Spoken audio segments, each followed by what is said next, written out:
সুদয়পুর গ্রামে রহিম তার বউয়ের সাথে থাকতো। রহিম একজন কৃষক ছিল, চাষাবাদ করে সংসার চালাতো। রহিমের বউ খেতে খুব ভালোবাসতো, তাই সে অনেক মোটা হয়ে গিয়েছিল। কই গো, কোথায় গেলে?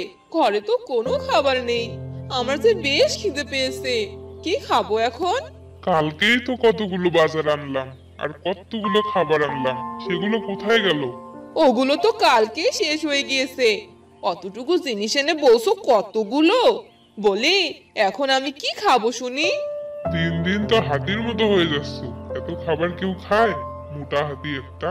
কি কিছু বললে তুমি? শুনতে পেলাম না, জোরে বলো শুনি। না না, কিছু বলিনি আমি, কি আর বলবো। আশা হয়েছে, এবার আমার জন্য কিছু খাবার আনো, খুব খিদে পেয়েছে। বলছি গিন্নি, খাওয়াটা একটু কমালে হয় না? তুমি তো আগেই অনেক সুন্দর ছিলে, এখন একটু বেশি মোটা হয়ে যাচ্ছ। কি বললে তুমি? আমি বেশি খাই? মোটা হয়ে যাচ্ছি আমি? বলতে পারলে এ কথা? থাকবো না আমি এখানে, করবো না তোমার সংসার। আমি আজই বাপের বাড়ি চলে যাব। তুমি আরেকটা বিয়ে করে নিও। আরে রাগ করছো কেন গিন্নি? আমি তো এমনি বললাম। আচ্ছা, আর বলবো না, রাগ করো না। আমি তোমার জন্য খাবার এনে দিচ্ছি, তোমার যত খুশি তত খেও। আচ্ছা ঠিক আছে, সাথে বাজার করে নিয়ে এসো, আমাকে আবার রান্না করতে হবে। ঠিক আছে গিন্নি, এখন আমি গেলাম, আমাকে আবার ধানের বীজ আনতে হবে। এই বলে রহিম বাজারে চলে গেল আর কিছু বাজার খরচ করে নিল। চাষের জন্য কিছু ধানের বীজ কিনে নিয়ে আসলো। আসার সময়, কি গো রহিম দাদা, বাজার খরচ করে নিয়ে যাচ্ছ বুঝি? হ্যাঁ গো করিম দাদা, তা তোমার কি খবর শুনি? কি চাষ করবে এবার? আমি তো ভাবছি এবার আমি গম চাষ করব। তা তুমি কি চাষ করবে শুনি? আমি তো ধানের বীজ নিয়ে এলাম, এবার ধানই চাষ করব, দেখি কি হয়। সামনেই তো বর্ষা, না জানি বর্ষা এবার কি হয়। আচ্ছা দাদা, এবার আমি আসি, দেরি হলে আমার বউ আবার অনেক রাগ করবে। ঠিক আছে রহিম দাদা, আমিও এবার আসি, পরে আবার দেখা হবে। রহিম বাড়িতে চলে যায় আর গিন্নিকে ডাকতে থাকে। কই গো গিন্নি, কোথায় গেলে? এদিকে এসো, এই নাও তোমার খাবার। এসেছো তুমি? কই দাও, আমার খাবার দাও। এই নাও, ধানের বীজগুলো ভালো করে রেখে দাও, এবার এগুলোই চাষ করতে হবে। এভাবেই কিছুদিন চলে গেল।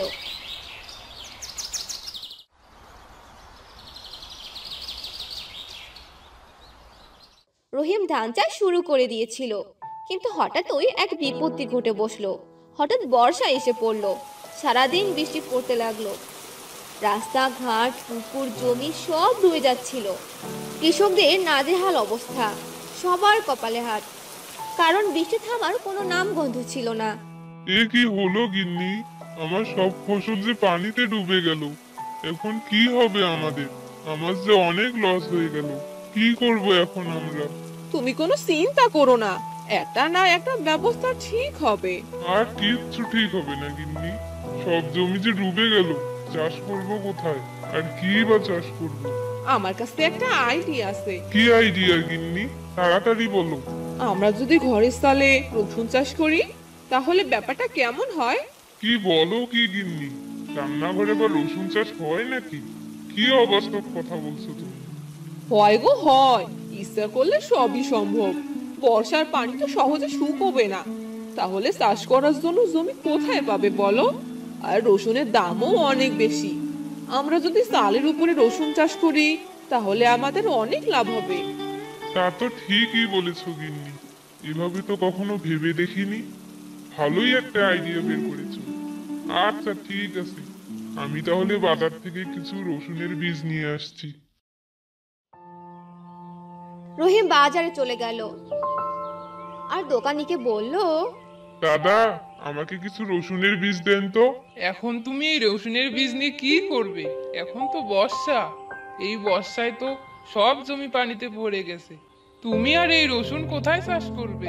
ঘরের চালে গো দাদা, ঘরের চালে। কি? তুমি কি পাগল হয়ে গেছো নাকি? খড়ের সালে কখনো চাষ করা যায়?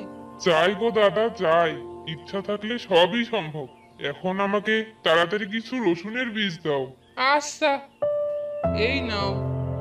রহিম রসুনের বীজ নিয়ে বাড়িতে চলে গেল আর তার স্ত্রীকে ডাকতে লাগলো। কই গো গিন্নি, কোথায় গেলে? এদিকে এসো তাড়াতাড়ি। এই দেখো কি নিয়ে এসেছি। বীজ নিয়ে এসেছো? চলো এখন আমরা আমাদের কাজ শুরু করি। মিতু আর রহিম মিলে রসুন চাষ শুরু করলো।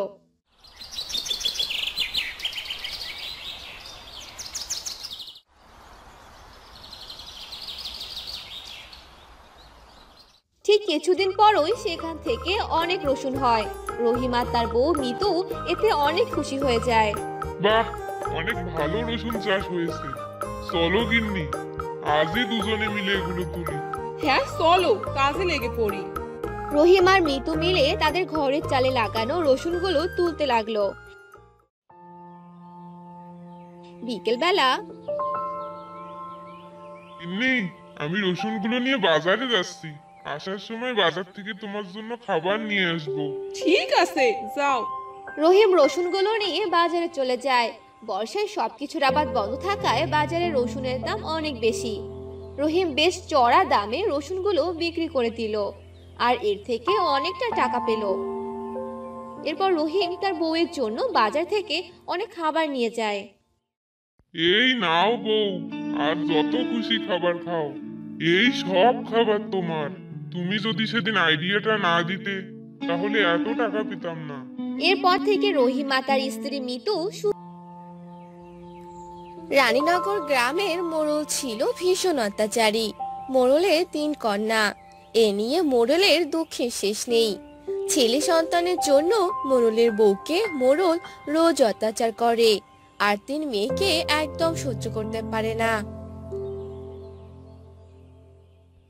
দাই বুড়ি, খবর কি? অবস্থা ভালো না মোড়ল সাহেব, ভগবানকে ডাকুন। মোড়ল বারান্দায় পায়চারি করতে থাকে।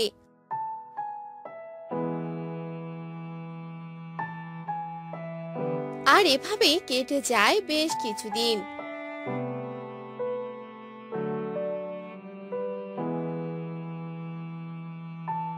বেশ কিছুদিন পর দাই বুড়ি কোলে একটি বাচ্চা নিয়ে বাহিরে আসে।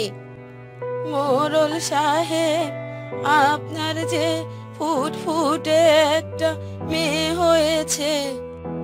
কি আবার মেয়ে? এবার তো মা মেয়েকে জ্যান্ত পূর্ব। তার আর দরকার হবে না। বৌমা যে সন্তান জন্ম দেওয়ার সময় মারা গেছে। কিসব বলছো দাই বুড়ি? এ আমার কি সর্বনাশ হয়ে গেল! হায় ভগবান, এই বাচ্চাকে নিয়ে এখন আমি কি করব? এখন কাঁদছেন কেন মোড়ল সাহেব? বেঁচে থাকতে কম অত্যাচার তো করেননি মেয়েটার ওপর। মরে বেঁচেছে মেয়েটা। আমি এখন যাই।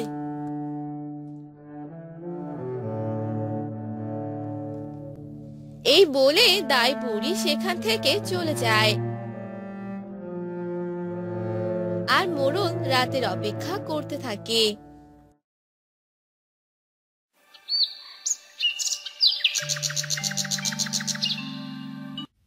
যাই, এই মেয়েকে জঙ্গলে কোথাও ফেলে দিয়ে আসি।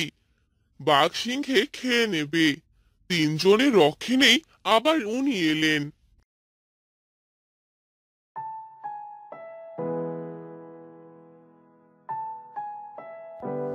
এ কথা বলে মোড়ল শিশুটিকে কোলে নিয়ে জঙ্গলের পথে হাঁটতে থাকে।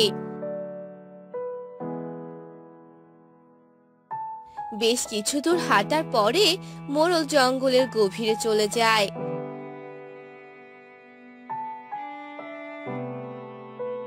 আর একটি গাছের নিচে মেয়েটিকে রেখে চলে আসে।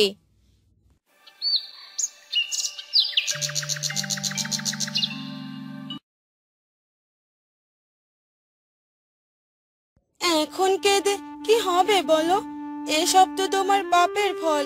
ওসব আর মনে রেখো না, মাঠে যাও বাবা। হ্যাঁ রে মা, যাচ্ছি। এভাবে আর বলিস না, আমি তো এখন সব খারাপ কাজ ছেড়ে দিয়েছি।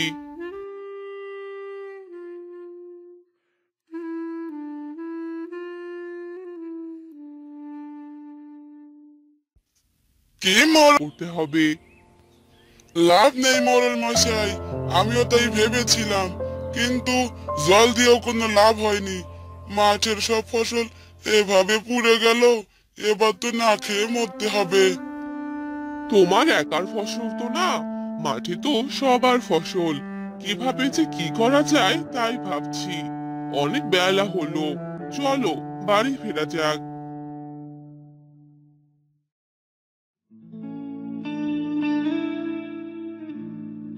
হ্যাঁ গো, সারাদিন কাজই করবে, খেতে হবে না বুঝি? তুমি মাঠে আসতে গেলে কেন? যা রোদ পড়েছে, সাথে গরমও। পাশের গ্রামের খবর কিছু শুনেছো? কেন, পাশের গ্রামে আবার কি হবে? তোমার মনে নেই, পাশের গ্রাম থেকে অন্যায়ভাবে অত্যাচারী মোড়ল আমাদের বের করে দিয়েছিল? ওসব পুরনো কথা ভুলে যাওয়াই ভালো। শুনলাম পাশের গ্রামের মাঠের ফসল সব নাকি পুড়ে গেছে, তাই তো দেখতে এলাম। কিন্তু আমাদের মাঠের ফসল তো ভালোই আছে। কিসব বলছো? তাহলে তো যেতেই হচ্ছে পাশের গ্রামে।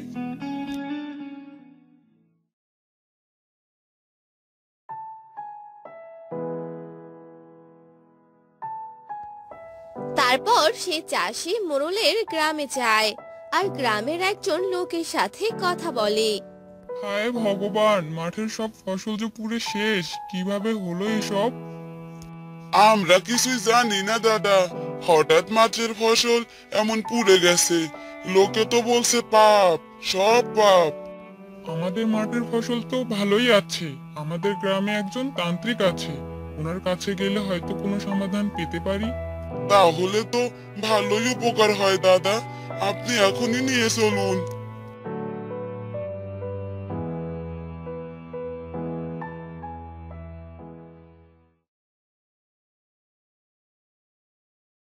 তোমাদের কোথাও যেতে হবে না, মাঠের সব ফসল যে ওই নিষ্পাপ শিশুর অভিশাপে পুড়েছে, মরবে সবাই, না খেয়ে মরবে। দাইমা, কোন শিশুর কথা বলছো তুমি? মোড়লের একটি কন্যা সন্তান জন্ম দেওয়ার সময় মোড়লের স্ত্রী মারা যায়, আর মোড়ল রাতের আধারে সেই শিশুটিকে জঙ্গলে ফেলে দিয়ে আসে। আর হিংস্র পশু হয়তো বাচ্চাটিকে মেরে ফেলে। সেই শিশুর অভিশাপেই সব হচ্ছে বাবা। এইসব তুমি কি বলছো দাইমা? এগুলো সব সত্যি তো? যদি সত্যি হয় তাহলে এখন আমরা এই অভিশাপ থেকে রক্ষা পাবো কিভাবে? মোড়লকে সবার সামনে তার ভুল স্বীকার করতে হবে, আর এই মাঠে একটি যজ্ঞ করতে হবে, তাহলেই অভিশাপ মুক্ত হবে এই ফসলের মাঠ। আমি কালকে এক তান্ত্রিক মশাইকে ডেকেছি, তোরা সবাইকে এক করে এই মাঠে নিয়ে আসবি। আচ্ছা দাইমা, তাই হবে। তুমি সময় মতো সবাইকে এখানে হাজির পাবে।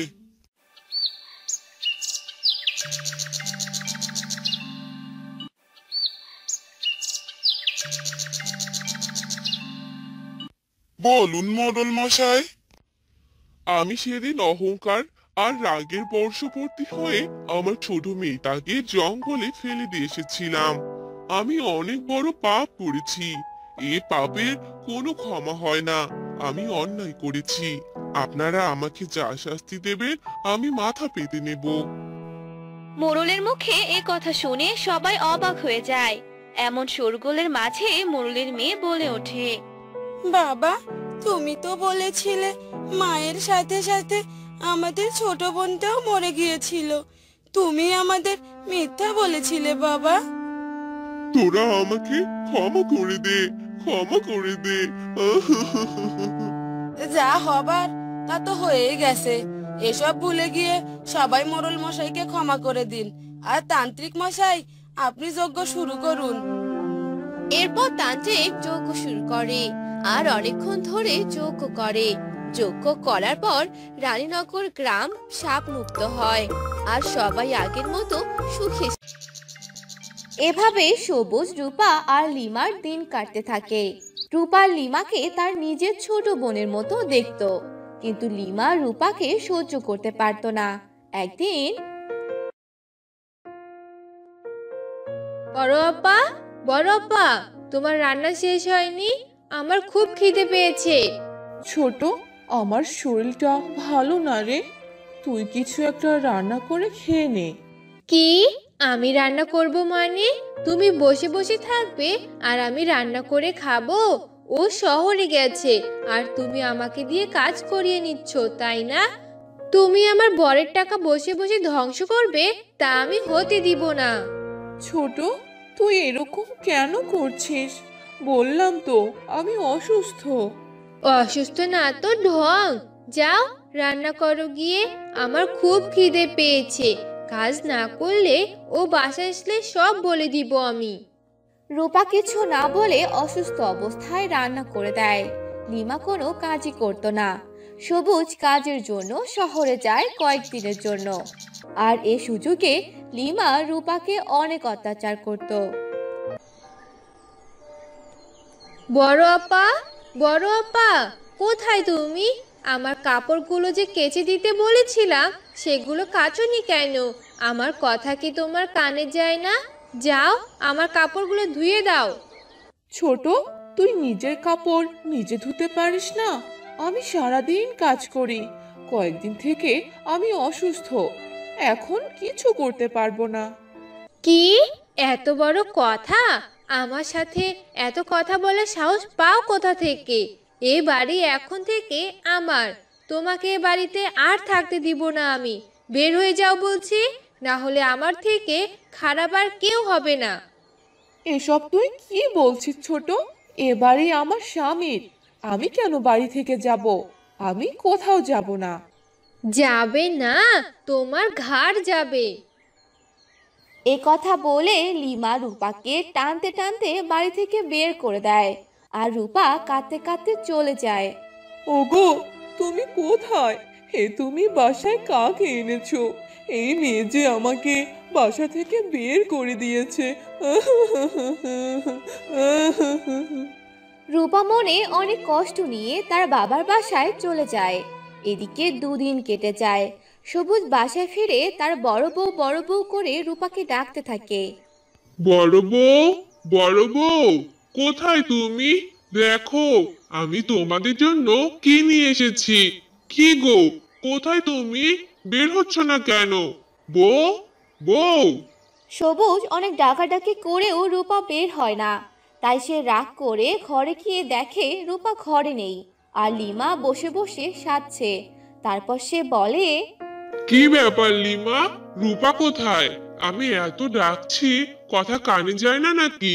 বড় আপা বাবার বাসায় চলে গেছে, উনি আর সংসার করবে না। কি? এ হতে পারে না। বড় বউ আমার কথা ছাড়া কখনো চলে যাবে না। আমি বুঝতে পেরেছি, এসব তোমার কাজ। এরপর সবুজ রূপাকে নিতে যায় আর রূপাকে বাড়ি নিয়ে আসে। রূপা সব কথা সবুজকে খুলে বলে। সব শুনে সবুজ অনেক রেগে যায়। ছি লিমা, তুমি এত নিচে নামবা ভাবতে পারিনি। তুমি আমার সংসার এলোমেলো করে দিয়েছো। তোমাকে এ বাড়িতে আর রাখবো না।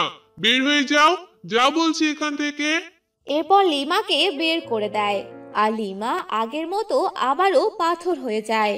আর অহংকারের কারণে তার আবারও এই পরিস্থিতি। এদিকে সবুজ আর রূপা আগের মতোই সুখে আনন্দে দিন কাটাতে থাকে।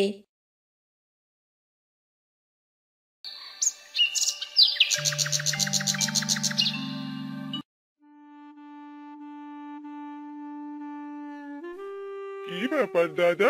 শুনলাম কাল নাকি তোমার ঘর থেকে টাকা চুরি হয়ে গেছে। আর বলো না দুঃখের কথা, ব্যবসার জন্য ক টাকা ধার করে এনেছিলাম, সেই টাকা চুরি হয়ে গেল। কে যে আমার এত বড় সর্বনাশ করলো ভগবানই জানে। এবার কি তাহলে কাজ করবে? তোমার কাছে তো কোনো টাকা নেই এখন। কি আর করব, কৃষিকাজ করতে হবে। আমার তো নিজের কোনো জমি নেই। আমার শ্বশুর তার মেয়ের নামে একখানা জমি দিয়েছিল, সেটাই এবার চাষাবাদ করব। আমারও যদি একখানা জমি থাকতো তাহলে কিছু খরচ বেঁচে যেত। মোড়ল মশাই তো শুধু আমায় দিয়ে খাটিয়ে নিচ্ছেন।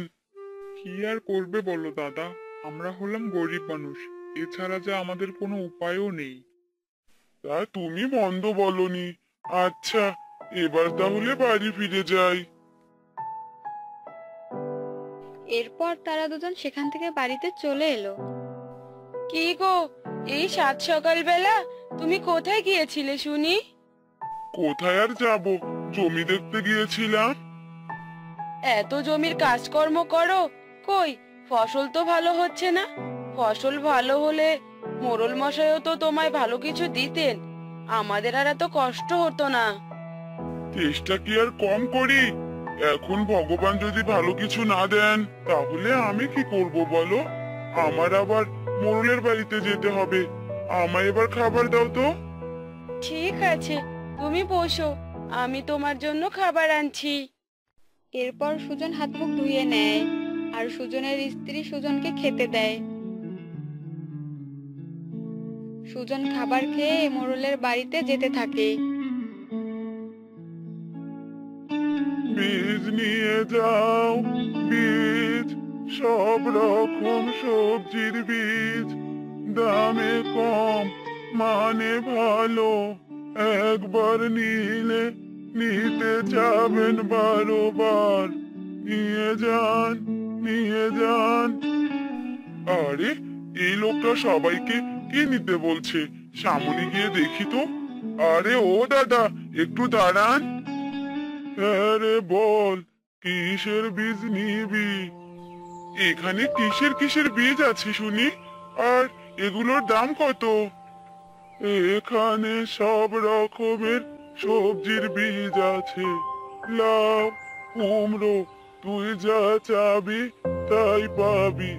আর শুধু 5 টাকা করে কম দামে ভালো বীজ পাবি। আমি যদি বাড়িতে সবজির চাষ করি এতে আমার জন্য অনেক ভালো হবে। আমায় আর বাজার থেকে সবজি কিনতে হবে না। আরে, কি ভাবছিস? বীজ নিবি নাকি আমি চলে যাব? না না, আমায় বরং লাউয়ের বীজ দাও, তারপর এখান থেকে চলে যেও।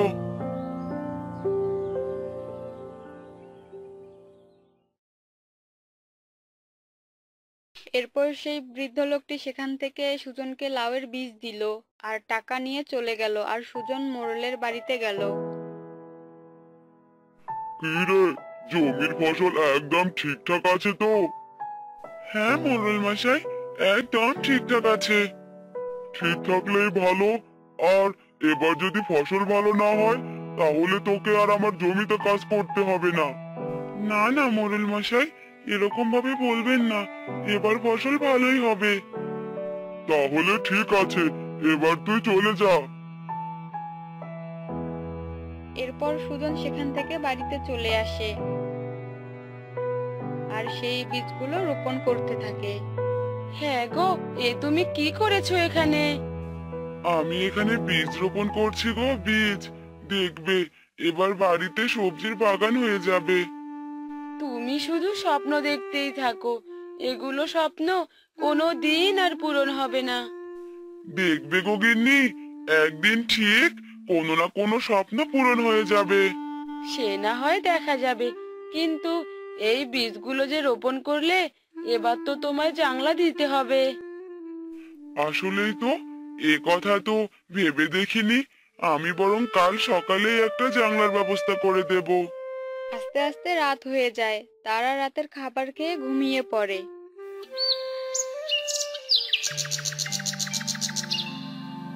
পরদিন সকালে সুজন একটি জানলা তৈরি করে ফেলে। এবার গাছ হলে এই জানলার উপরে উঠে যাবে। এরপর সুজন সেই বীজগুলোতে পানি ঢেলে দিল। আর এভাবেই কেটে গেল বেশ কয়েকদিন। এবারও সুজনের জমিতে ভালো ফসল হলো না। আমি তোকে বলেছিলাম ভালো ফসল না হলে তোকে আর কাজে রাখবো না।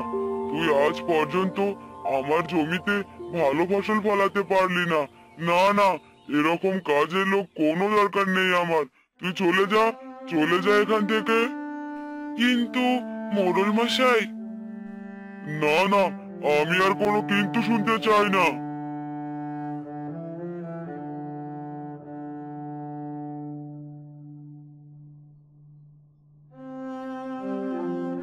আমি আগেই জানতাম এরকম কিছু একটা হবে। আর এদিকে দেখো, তোমার বীজ থেকে তো কোনো গাছই বের হয়নি। তোমার হাতে কোনো জিনিস হয় না। এ যে আমার কপাল পোড়া। এবার কি করব আমি? সংসারটা চালাবো কি করে? হায় ভগবান, একটু সাহায্য করো।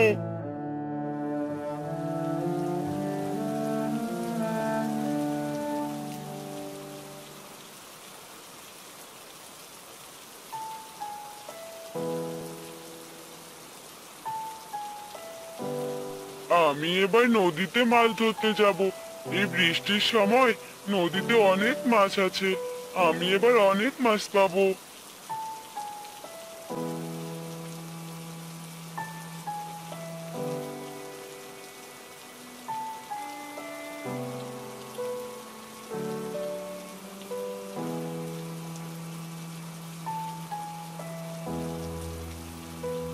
সুজন তার পুরনো একটি জাল নিয়ে নদীতে মাছ ধরতে যায় আর মাছ ধরতে থাকে। সুজন অনেকগুলো মাছ পায়।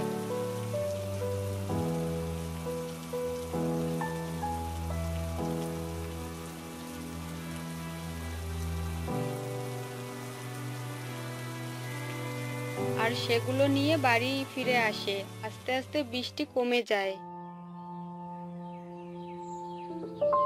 হ্যাঁ গো, দেখে যাও কতগুলো মাছ পেয়েছি। আরে তাই তো, কিন্তু এগুলো কোথায় রাখবো? মাছগুলো পানিতে না রাখলে যে মরে যাবে। আমি বরং এক কাজ করি, এই জানলার উপরেই মাছ রাখার ব্যবস্থা করি।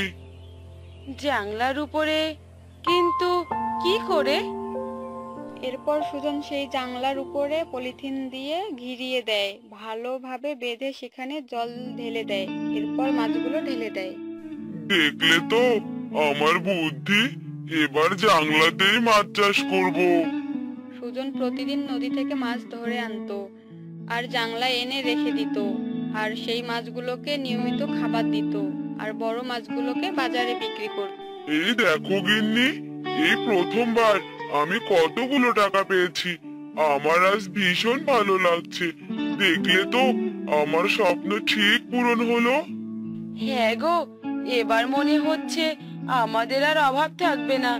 এতদিনের কষ্ট দূর হলো। এবার থেকে তুমি আমার কাছে যা চাইবে তাই পাবে। জানলায় মাছ চাষ করে যে অনেক লাভবান হলাম আমরা। তুমি আজকে বাজার থেকে মাছ মাংস কিনে আনো, আমি রান্না করি, তারপর আমরা মজা করে খাবো। হ্যাঁ হ্যাঁ, ঠিক কথাই বলেছো তুমি। এরপর সুজন বাজার করে নিয়ে আসে আর সুজনের স্ত্রী সেগুলো রান্না করে। তারপর তারা দুজনে মিলে খাবার খেয়ে নেয়। আস্তে আস্তে তারা ধনী হয়ে যায়। সুজন ও তার স্ত্রী সুখে শান্তিতে জীবন কাটায়।